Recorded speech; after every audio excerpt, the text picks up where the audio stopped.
नमस्कार फ्रेंड्स, मैं डॉक्टर सौरभ लूथरा, नाक कान गले का स्पेशलिस्ट, सूरज हॉस्पिटल, काकादेव, कानपुर। आज का जो टॉपिक है वो बहुत इम्पोर्टेंट टॉपिक है। मेरे सारे टॉपिक लगभग बहुत इम्पोर्टेंट होते हैं। आज का टॉपिक है खर्राटे, या जिसको हम मेडिकल टर्म में बोलते हैं स्लीप एपनिया। देखिए क्या है दोस्तों, हम लोगों को काम करना बहुत ज़रूरी है, लेकिन जितना ज़रूरी काम करना है उससे भी ज़्यादा ज़रूरी सोना है। क्योंकि जब हम सोते हैं तभी जो है हम अपने ब्रेन को एक तरीके से रिचार्ज कर लेते हैं।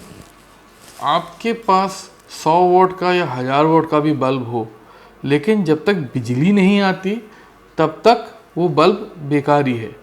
आपके पास जितने मर्जी डोले शोले हों, लेकिन जब तक दिमाग से इलेक्ट्रिकल सिग्नल नहीं आता है आप कुछ कर नहीं सकते हो। आप जितने मर्जी भी अच्छे सोचने के विचारते हो, लेकिन जब तक दिमाग सही से आपके पास सोचने की हिम्मत नहीं देता है, जब तक दिमाग में क्लैरिटी नहीं होती है, तब तक आप नहीं कर सकते हो। और दिमाग को क्लियर रखने के लिए सबसे ज़्यादा ज़रूरी है at least 6 to 8 hours of peaceful sleep. और यहीं आता है खर्राटे या स्लीप एपनिया। हम लोगों को लगता है खर्राटे मतलब जो है आदमी बहुत बढ़िया से मज़े से सो रहा है।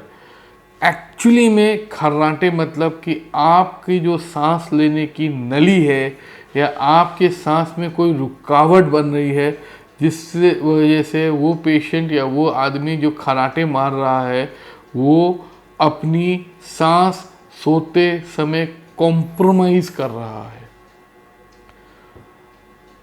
आप जिन लोगों को खर्राटे आते हैं उन लोगों को तो नहीं समझ में आता है। खर्राटे हमेशा या तो उनकी वाइफ को या उनके ब्रदर सिस्टर्स को जो हैं या उनके जो साथ में सो रहे हैं उनको पता चलते हैं। और अधिकतर वाइफ बताती हैं, क्योंकि खर्राटे जो है हमेशा यंग एज में नहीं होते हैं, एक मैच्योर एज में होते हैं। हमेशा वाइफ बताती हैं कि खर्राटे जिनको आते हैं वो रात में उड़ जाते हैं, वो बैठ के सोते हैं, वो ये है, वो ऐसा है, वो ऐसा है।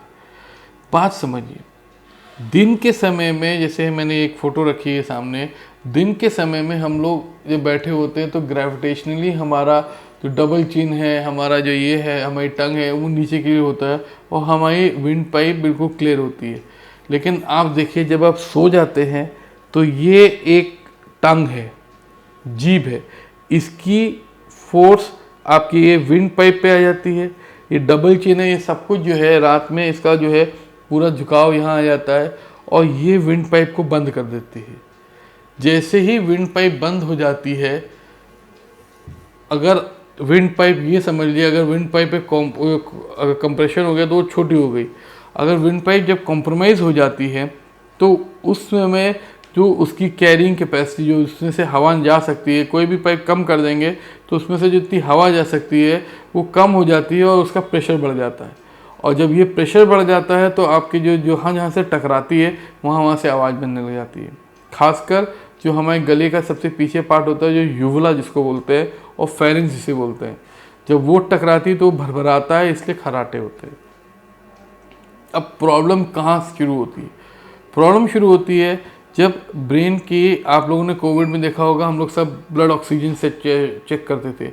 जब ऑक्सीजन सैचुरेशन गिरने लग जाती है, जब वो 100 से 95 और 95 से 90, 90 से 80 और नीचे चले जाती है, तो ब्रेन एकदम से आदमी को जगा देता है और उससे आदमी अब जग जाता है, झटके से जब उड़ जाता है तो उसकी नींद टूट जाती है। तो जो ब्रेन सो रहा होता है वो जग जाता है। मैंने आपको पहले बताया था, हमको कम से कम 6 से 8 घंटे की अनइंटरप्टेड, मतलब जो बार बार टूटे नहीं, आप 10 घंटे सो रहे हो लेकिन आप टूट के सो रहे हो, तो जो REM, rapid eye movement sleep जो होती है वो नहीं हो पाती है। अनइंटरप्टेड स्लीप जब होती है तभी आप अगले दिन फ्रेश उठते हो।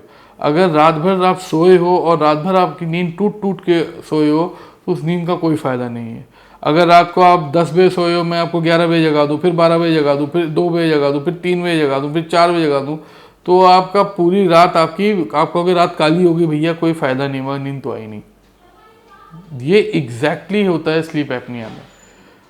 Overweight, alcohol use, deviated nasal septum, नाक की हड्डी जो है हमारे अगर टेढ़ी है, डिविएटेड नेज़ल सेप्टम, ये सारे कारण होते हैं जिसकी वजह से जो सांस का रास्ता है उसमें रुकावट होना। आजकल ओबेसिटी इंडिया में कॉमन होती चली जा रही है, हर अगला आदमी ओबेस होता चला जा रहा है। आजकल हर जगह पार्टीज करना, अल्कोहल, ये सब बहुत कम होता चला रहा है। अल्कोहल से आपके मसल्स और टोन वीक हो जाते हैं, जिस वजह से आप रात में जब सोते हैं तो आपका जो ये टंग फॉल जिसको बोलते हैं, या इसमें जो ऑब्स्ट्रक्शन जो होता है वो बढ़ता चला जाता है। ये स्लीप एपनिया है, इसको हल्के में ना लें, क्योंकि स्लीप एपनिया जिन लोगों को होता है, एक तो वो अगले दिन कहीं भी बैठे बैठे सो जाते हैं। खासकर जो लोग ड्राइव करते हैं उनके लिए तो बहुत ही खतरनाक है। आप ड्राइव कर रहे हो, एक्सप्रेस वे है, एकदम से झपकी आ गई, ऐसी कम तैसी हो गई। जो लोग बहुत स्ट्रेनियस काम में करते हैं, स्टॉक मार्केट वाले जो हैं, जो ट्रेडिंग कर रहे हैं, जिनको हर सेकंड का ऊपर नीचे से इनको फ़र्क पड़ जाता है, उनके लिए मुसीबत हो जाती है। एवरी एस्पेक्ट ऑफ लाइफ जिसमें बहुत आपको प्रिसीजन काम करना है, स्लीप एपनिया के बाद दिक्कत हो जाती है। इसलिए स्लीप एपनिया के लिए आपको सबसे ज़्यादा ज़रूरी है कि अवेयर होना कि हाँ, खर्राटे आपके लिए अच्छे नहीं हैं। खर्राटों से आगे चल के हाइपरटेंशन, हार्ट प्रॉब्लम्स, अनेकों प्रॉब्लम्स आगे आती हैं। इसका जो सबसे बढ़िया तरीका है इसके क्योर का, वो ये है कि एक तो आप अवेयर हों कि हाँ ऐसी दिक्कत है। दूसरा, स्लीप स्टडीज़ कराई जाती है। वेट लॉस अगर हो सकता है, इसका सर्जिकल मैनेजमेंट है, और इसका नॉन सर्जिकल मैनेजमेंट है जिसको सीपैप मशीन्स बोलते हैं।